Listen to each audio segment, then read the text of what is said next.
Welcome to Everything Life Coaching. I'm John Kim. And I'm Noelle Cordeaux. We are the founders of Lumia. And we're super passionate about all things coaching, and we want to share what we've learned from over a decade of coaching and training thousands of life coaches. Let's dive into the science and magic of coaching. On today's episode, the importance of intersectional storytelling in coaching. Noelle, good morning. Good morning. How are you?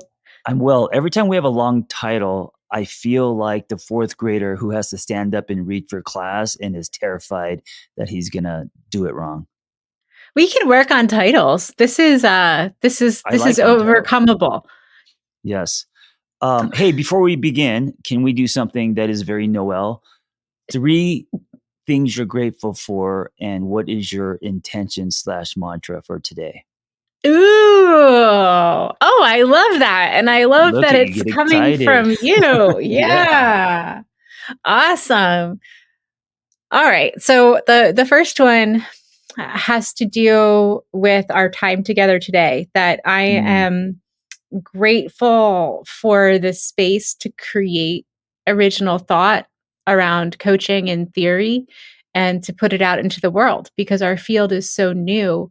Much of what we do at Lumia is put stuff into the world that doesn't exist yet.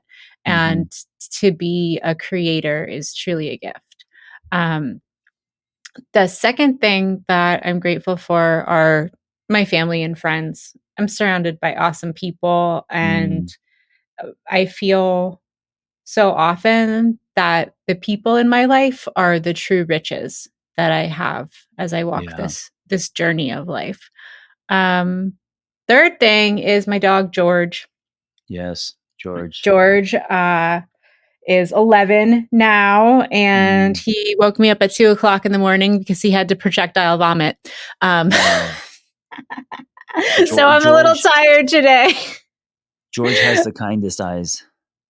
He does. He's a sweetheart. And 2 a.m. aside, I'm grateful for all of the minutes that I get to spend with him. Yeah. And he's precious. And what is your mantra / intention for today? My intention for today is to swim in the deep spaces. Oh, that sounds dangerous and courageous and scary. Well, it's actually comfortable for me.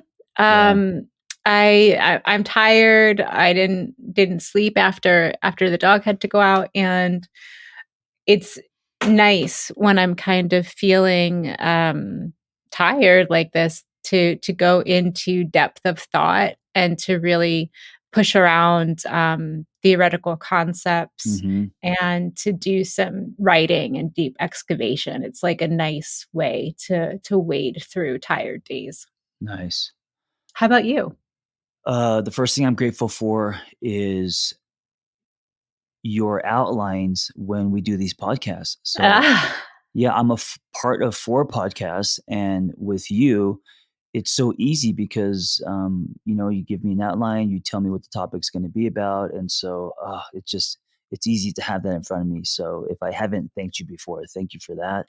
You're welcome. I'm grateful to be in my little treehouse. We have a little Airbnb up in the mountains, 2 hours away from Los Angeles, and it's become my little favorite place. So even if we're only up here for a couple of days, but just to get away from the city, it's such a gift. So I'm grateful for that. And then the third thing is I'm grateful. I'm going to steal yours. Grateful to just create a dialogue and be of service to not only our students, but anyone interested in coaching. Yeah. Awesome. How about your intention, your mantra? My intention today is to be here, meaning, I could drink water out of the tap here, which you can't in Los Angeles. I know on the East Coast, you probably can. Yes. The air is crisp, and people that live here make eye contact and call each other by their first name. So I want to just want to soak it up before I go home tomorrow. That's awesome. Yeah, that's awesome. I'm so glad you get to have that experience. Thank you. Yeah. And I think that the little bit of sharing, the little bit of storytelling that we did today, the little window into our existence, our minds, our hearts, is a really good setup for this topic today. Mm. So, when we think about coaching, one of the things that is really clearly expressed in the ICF Code of Ethics is that we need to understand our client fully in the context of culture and the influence of culture and the Mm-hmm. influence of implicitly dominant culture and in terms of systemic inequality. And oftentimes, what's missing from that mandate is the tactical how. Right. How do we do that? How do we work with someone and help them to feel enough trust and safety that they Mm-hmm. can share with us the real story, the background, the bruises, the cuts, the internalized shame, the barriers that no one has any idea exist, so that we can effectively partner in a real strategic way, holding those barriers not as something that we want to be afraid of, but holding those barriers as a positive set of data so that we can really work towards goal accomplishment. Yeah. And I think now more than ever, right? I mean, what we're talking about today has become foundational, or it's becoming foundational. It's not something that is extra, knowing someone's culture, background, understanding it without judgment, incorporating who they are, where they come from into the conversation. At least in my lifetime, it's never been there, you know? It's never been there. Yeah. And, since this is new, since this is something that's really emergent in society, of course, folks who are a heck of a lot younger than you and I are much more adept at handling this stuff. But it's our generation, folks who are, God help me, I'm going to say this out loud, middle age, that are having the most difficult time reckoning with this because we were socialized, we were trained under the weight of dominant society and especially at work to keep ourselves hidden and fit in, and at school to Mhm. keep ourselves hidden and fit in. Um, Yeah. when you were growing up in Los Angeles, in middle school and high school, how was difference handled with by peers? Man, I wasn't harassed, I wasn't bullied, but, it was definitely a factor, and, I internalized it, meaning I felt, like the outsider. I felt like I needed to do more to fit in. So whether that was, bring an ability or designer clothes or do something else, so I could fit in, me just being a Korean kid was less than and not enough. And I remember early on, I used to take this is very specific. I used to take the keys, one key, and run it along my eye wrinkle to make sure that the eye wrinkle was there. I would trace my eye wrinkle with a key, with a house key, and it would make my eyes bigger. Wow. And I know, and that was something that I thought made me more "quote unquote" American.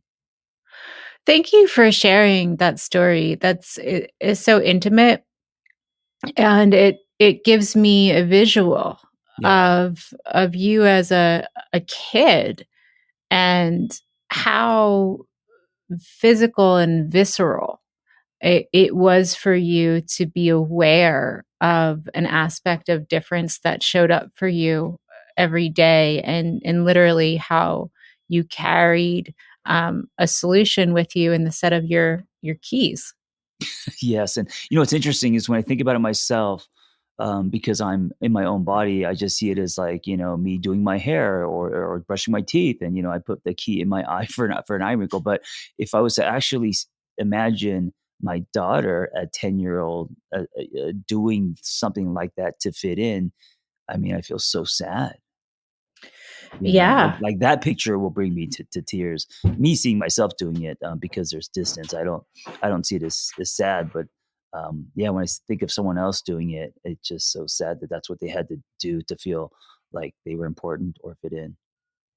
Yeah, absolutely. And those feelings that we need to do something extra, or that we can't do something Mhm. because of a difference that we experience, those aren't just for kids. They stay with us well into adulthood, Yeah. and Yeah, absolutely.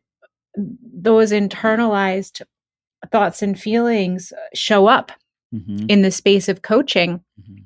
when someone is working to overcome something or move the ball forward or change the entire trajectory of their life, switch a career, hit a goal at work, whatever it is. These are the pebbles in our shoes that Mhm. can weigh us down. And Yeah, unless you take the time to hang with someone in a way where you've earned trust, you might not know that they have pebbles in their shoes. right. This topic came up for me because I was having a virtual coffee with a colleague. And this colleague is a really cool human, just somebody who just knocked my socks off and who has an interest in coaching. And I said, have you ever considered a coaching certification? Lumia is my company. Let's talk about it. And what happened next really surprised me. My colleague said that they had come from such a background of economic scarcity as a child that they didn't feel like they could move forward with picking up some kind of additional certification because the cost of something extra would be really just intellectually and emotionally prohibitive. And this is somebody who has a PhD. This Wow. is somebody who has an extensive, high-level resume, and I I was completely blown away that at such an advanced position in life, this person had a blocker Mhm. around gaining a credential that went all the way back to childhood and the idea of opportunity cost. It's interesting how much, of an imprint our childhood has and how, uh, even if we're aware of it, how much it still seeps through as adults. Absolutely. Absolutely. And the thing that struck me the most about this particular example is how absolutely invisible that facet of this person's life is, and Mm, how unless we actually talked about it, I would have no way of knowing what was the real deal, what was really up. And we were able to talk through um, the benefit of a coaching certification and some options for scholarship, and work towards the solution set. But had I not known that a barrier existed, there would be no appropriate solution set. It would just be, oh no, this person's not interested, without ever understanding what was underneath of it. right. So because our intersectional identities are so vital and powerful and foundational to beginning to understand who a person is from the perspective of meeting and overcoming challenges, um, as coaches and I'm talking about coaches who work in private practice one-on-one, coaches who work with um, groups, coaches who have online communities, coaches who work in organizations. We have to work extra hard to create intellectual space for ourselves to ask those Mhm. questions and to get really curious about whether or not there may be something that we're missing that we don't know, that we've not seen. Um, what are some, you shared your Korean heritage as something that was a barrier to you in terms of belonging. Are there any other aspects of yourself that you're aware of that might be invisible to other people that have held you back? I would say, you mean under the umbrella of culture or just as a Culture human or being?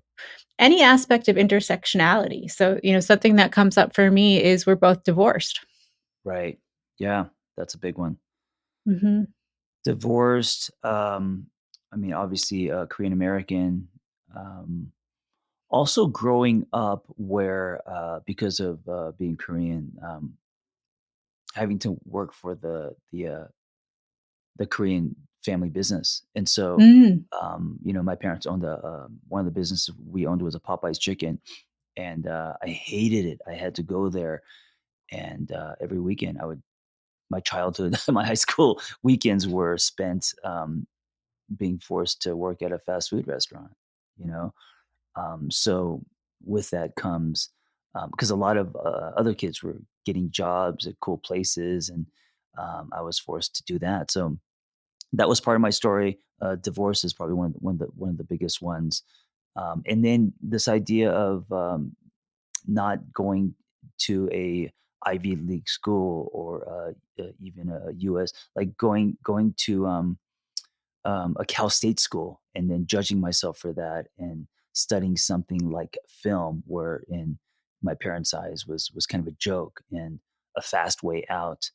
And, even in therapy school, going to kind of like the, I make fun of it. I call it the Vry of therapy schools, but, never education was never something that, I excelled at, and so, that being a part of my story as well. Hmm. Yeah, thank you for sharing. So, you know, from the coaching perspective of being able to hear and understand these stories, these pieces, kind of honing in on education, because that's something I didn't know about you before you shared just now. You thought I went to Harvard? Well, I mean, Your I feelings don't have changed about me? I no, but I didn't know that that was something that bugged you. Yeah, it made me feel less than and dumb and, that whole thing. Yeah, for sure. You just said something so important right there. You said, "It made me feel." Mhm. It made me feel a certain way. And I think that's the crux of what we're getting at here is when we or when our clients or when the people around us in our communities have parts of them that make me feel or make them feel something, it's what gets in the way of goal accomplishment. Yeah. Yeah. Um, how did that show up for you? Or did it get in the way at all? Are you consciously aware of any times where your feelings of less than got in the way for you, where you didn't do Sure. something or Yeah, I mean, I think, just starting a blog was my way of, um writing and, telling my story, but it wasn't graded. Do you know what I'm saying? I think that's what attracted me to the blog, or the blogging platform, 12 years ago, was because, to me, that wasn't academic, that was fun. That was me, playing with my Legos, and I didn't think anyone would read it, so it was kind of the secret thing was doing, that required writing and that required, being, thinking, critical thinking, and all that. But I knew I wouldn't be graded. I knew I wouldn't have to turn it in, if you will, And so Mm, I found safety in that. And then, of course, um, I had to do that to build confidence, because I didn't know that I would eventually be a published, writer, because that to me is graded and that is out in the world. I mean, so are blogs, but, to me that was, quote unquote, a professional. And so I don't think I would have had the courage or the confidence, to push myself into writing self-help books if I didn't have the long runway of practicing on the blogging platform, just because of my story of being insecure and feeling dumb. wow. Wow.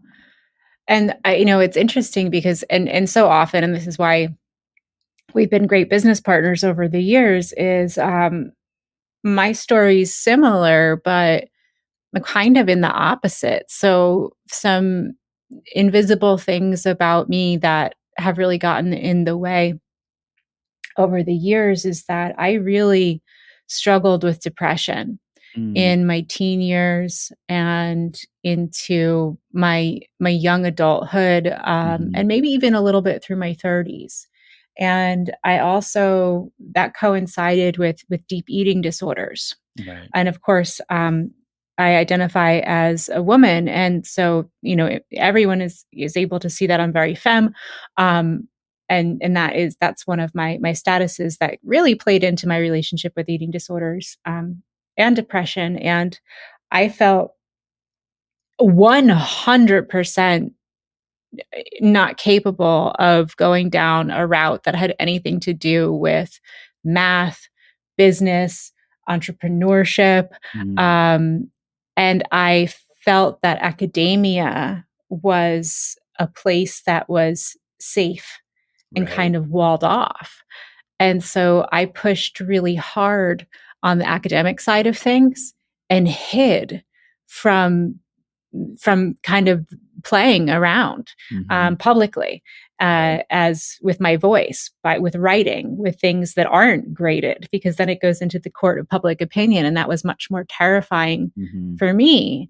And anyone who works with me as a coach needs to understand that, those deep roots of eating disordered thinking, of depriving myself, um, show up still today in the way that I might be a workaholic in Yeah. different aspects. Yeah. Yeah.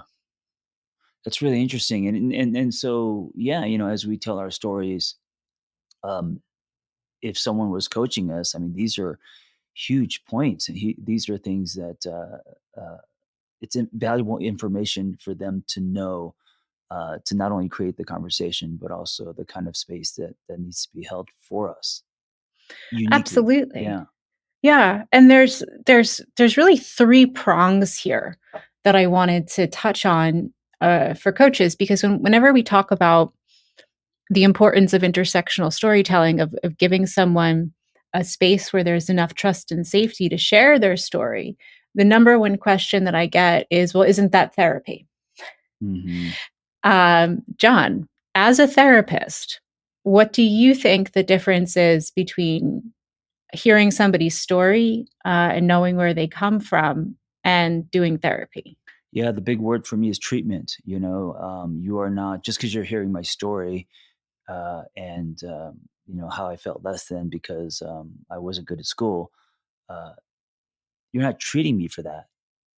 You're No, not treating me for ADD or anything. You're hearing my story so you get to know me better, to help me accomplish my goals in the present and how I want to move the needle forward. So, like, if you were coaching me because I have insecurities about my next book, well, of course I'm going to tell you about how I did poorly in school because that's probably tied to my current insecurities today, and it may be something I'm not even aware of, right? That the coach points out, and so there's a lot of juicy, valuable information there, and it has nothing to do with treatment. So, you are not being my therapist, you are being my coach because you're not treating me for anything. absolutely. And turning towards the ICF, standards and competencies, what we're doing is we're becoming aware of the influence of culture Mhm, on our clients, and the way mhm. that our clients relate to dominant culture, um, and concepts of privilege, which is really important information to understand, to help remove barriers so that people can overcome them. And then there's another piece here, which is, undoing our own unconscious bias, or at Mhm. least getting to a place where we are aware of what it feels like when bias pops up for us, especially if folks are sharing things with us that go against the dominant culture. Yeah, Divorce is a great example there. yeah. um, in 2022, 2023, I think divorce is less of a scary word. It might depend on where you are in the world globally, Mhm. but I don't experience a lot of pushback with the D word. But when I was 29 years old, a very long time ago, and getting divorced, I did Yeah, of experience course. pushback. What was your experience like? Yeah, I mean, you're absolutely right, and especially, coming from kind of an old school Korean family, when I told my parents I was getting a divorce, it was a big deal, and Mhm. I think they were more, because they bought into the fact that divorce meant failure and you don't get a divorce, and, my parents would have been divorced years ago if they, you know, grew up in today's times where divorce is more accepted, but they grew up where divorce is not a thing, and we don't get divorced. And so when I told them I got divorced, it was crushing for them. So yeah, I felt it all around, and I felt like as a 35-year-old who is now having to start all over and got a divorce, not only did I feel like the marriage failed, but I felt like salvaged was stamped on my forehead. I felt like it was going to be harder for someone else to love me because my marriage didn't work out. Yeah. And that, those are pebbles, so if you Hmm. were working with a relationship coach, that coach would need to know that those pebbles were in your shoes and were weighing you down. Right. They're invisible. Um, and then, the third piece is okay, well, how do we do this? So if we're creating a space where people can tell us their stories, if we're getting a handle on our own triggers or learning what it feels like when something that someone tells us bumps up against our own ingrained value system so that we can put our own feelings aside, what do we replace it with? And the answer is empathy. Mm, Empathy and partnership. yeah. um, one of my favorite phrases that I use often is the master's tools will never dismantle the master's house. And it's a quote by Audre Lorde. Mm, She wrote and delivered an essay, um, famously talking about the lack of Black feminist speakers on a feminist panel, and the need for women to come together in partnership and not sit separately because of the differences that race has injected hmm. into partnership between women, but to really embrace them and say, hey, because we are working together towards the same goal, we need to walk arm in arm and let our differences exist, Hmm. and use that as a superpower to say, there's even more to overcome here. Right. And implicit in that essay, there's a quote. Audre Lorde quotes Simone de Beauvoir. Did I say that right? I have no idea. Sounds good to me. But the quote is, and I think it's so pertinent to what we're talking about, is it is in the knowledge of the genuine conditions of our lives that we must draw strength to live and our reasons for acting. Mm, And that really stuck with me because, so very similar to what Lord was talking about, as coaches, it is our responsibility to hold up the differences that our clients trust us enough to share and partner with our clients so that we can move forward towards a goal. And only if we know the genuine conditions of our clients' lives can we understand where they're drawing strength from to right. live and their Right. reasons for acting. Yeah.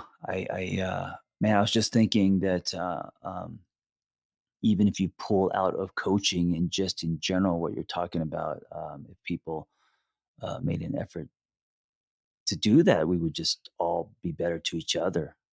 Yes. I mean, just understanding each other instead of controlling or judging or trying to manipulate.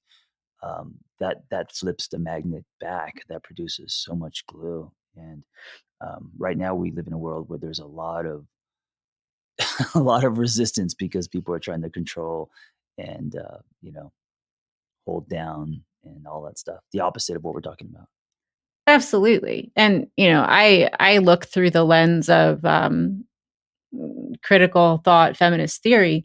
But when I bridge that world over to coaching, what coaching does really specifically is gives us the tools and gives us the roadmap on how to do that. Mm-hmm. And here's a great example is that, implicit in hearing somebody's story, building partnership, and shining that flashlight on the dark and painful pieces that make our story, a story, is confidentiality. Yeah.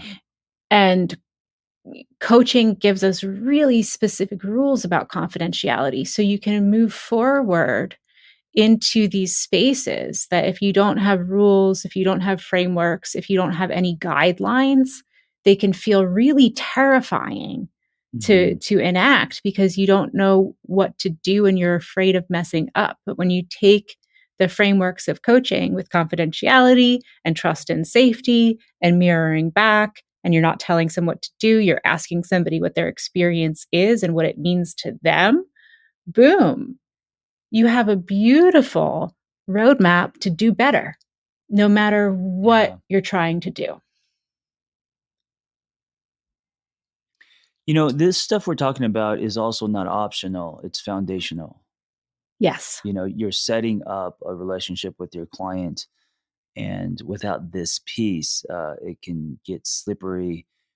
People could have hurt feelings. People could feel misunderstood, and that then the space is not safe, and it's not going to be productive or healthy. Absolutely. And when it is done properly, when these tenets are foundational, the outcome is nurturance, connection, and interdependence.